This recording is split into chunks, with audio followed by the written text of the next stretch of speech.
वर्तमान में चर्चित विभिन्न अवधारणाएं। सिंथेटिक मानव भ्रूण सुर्खियों में क्यों? हाल ही में इजरायली वैज्ञानिकों ने अंडे या शुक्राणु का उपयोग किए बिना प्रयोगशाला में सफलतापूर्वक मानव भ्रूण विकसित किया है। स्टेम कोशिकाओं का उपयोग कर सिंथेटिक मानव भ्रूण का सृजन करने की हाल की घोषणा ने वैज्ञानिक और नैतिकतावादी समुदायों के बीच में एक बहस छेड़ दी है। प्रमुख तथ्य। भ्रूण बहुकोशिकीय जीव के विकास का सबसे प्रारंभिक चरण है। ऐसे जीव जो यौन रूप से प्रजनन करते हैं, उनमें भ्रूण का विकास जीवन चक्र का हिस्सा होता है। मानव में भ्रूण का विकास महिला अंडे कोशिका और पुरुष शुक्राणु कोशिका के निषेचन के ठीक बाद शुरू हो जाता है। भ्रूण को विकास के प्रारंभिक चरण में एक जीव के रूप में परिभाषित किया जा सकता है।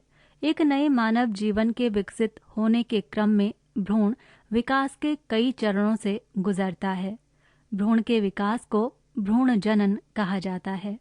तकनीकी रूप से कहा जाए तो भ्रूण एक एकल कोशिका यानी जाइगोट से बहुकोशिकीय जीव यानी भ्रूण का विकास है, जो कोशिका विभाजन और भ्रूण के सेलुलर विभेदन की प्रक्रियाओं के विकास के प्रारंभिक चरणों के दौरान होता है। सिंथेटिक मानव भ्रूण।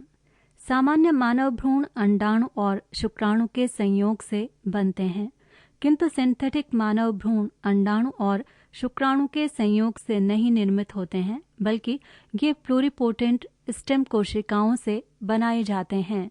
सिंथेटिक मानव भ्रूण के विकास में प्रयोग में आने वाली स्टेम कोशिकाएं भ्रूण से प्राप्त की जा सकती हैं या त्वचा कोशिका या रक्त कोशिकाओं जैसी वयस्क कोशिकाओं से रिप्रोग्राम की जा सकती हैं।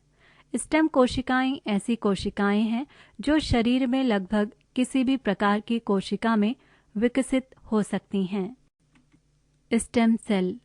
स्टेम कोशिका या मूल कोशिका ऐसी कोशिकाएं होती हैं जिनमें शरीर के किसी भी अंग को कोशिका के रूप में विकसित करने की क्षमता होती है। इसके साथ ही ये अन्य किसी भी प्रकार की कोशिकाओं में बदल सकती हैं। वैज्ञानिकों के अनुसार इन कोशिकाओं को शरीर की किसी भी कोशिका की मरम्मत के लिए प्रयोग किया जा सकता है। सिंथेटिक मानव भ्रूण का निर्माण।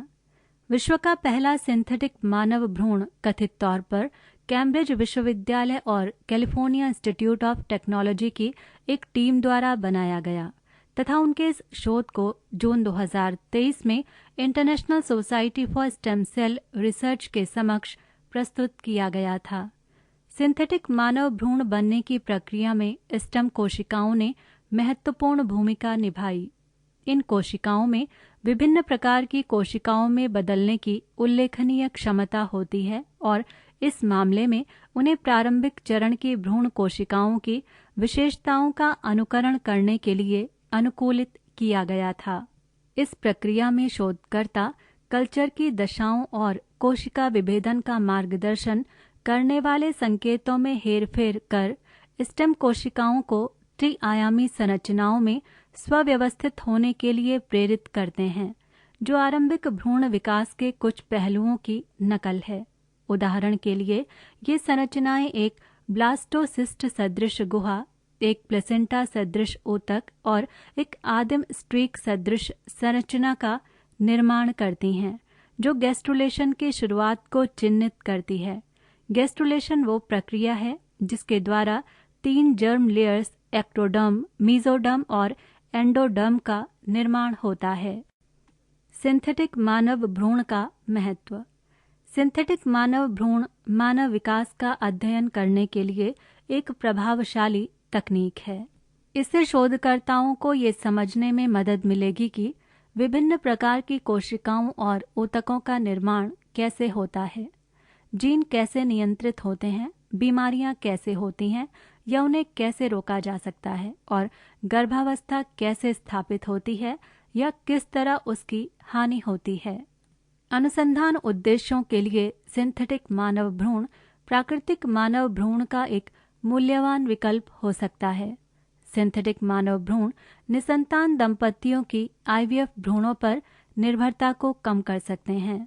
सिंथेटिक मानव भ्रूण पुनर्योजी चिकित्सा यानी रीजेनरेटिव मेडिसिन और जैव प्रौद्योगिकी के लिए नवीन अनुप्रयोगों को सक्षम कर सकते हैं। उदाहरण के लिए सिंथेटिक मानव भ्रूण का उपयोग प्रत्यारोपण या थेरेपी के लिए विशिष्ट कोशिका प्रकार या ऊतकों के निर्माण के लिए किया जा सकता है, जैसे कि रक्त कोशिकाएं, तंत्रिका कोशिकाएं, हृदय कोशिकाएं, यकृत कोशिकाएं आदि।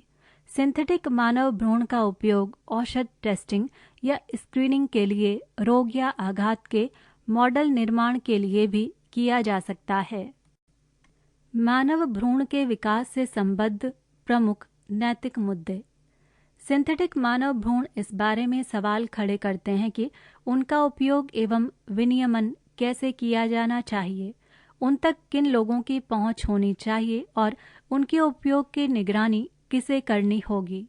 स्टेम कोशिकाओं में हेरफेर करने और सिंथेटिक जीवन रूप या क्लोनिंग निर्माण के दीर्घकालिक प्रभावों एवं परिणामों के बारे में अभी भी व्यापक अनिश्चितता व्याप्त है। सिंथेटिक मानव भ्रूण उनकी सार्वजनिक धारणा और स्वीकृति के संबंध में सामाजिक समस्याएं उत्पन्न कर सकते हैं। वे समाज के कुछ वर्गों की ओर से नकारात्मक प्रतिक्रिया प्राप्त कर सकते हैं, जो उन्हें अप्राकृतिक, अनैतिक या खतरनाक मान सकते हैं। सिंथेटिक मानव भ्रूण कुछ रोगियों या उपभोक्ताओं के बीच अवास्तविक अपेक्षाएं या झूठी उम्मीदें भी पैदा कर सकते हैं। सिंथेटिक भ्रूण कुछ सुरक्षा और सामाजिक चुनौतियां भी उत्पन्न कर सकते हैं। इन प्रौद्योगिकियों को मानवों या पशुओं पर लागू करने से पहले वृहत एवं कठोर परीक्षण और निगरानी की आवश्यकता है। पृष्ठ संख्या 75।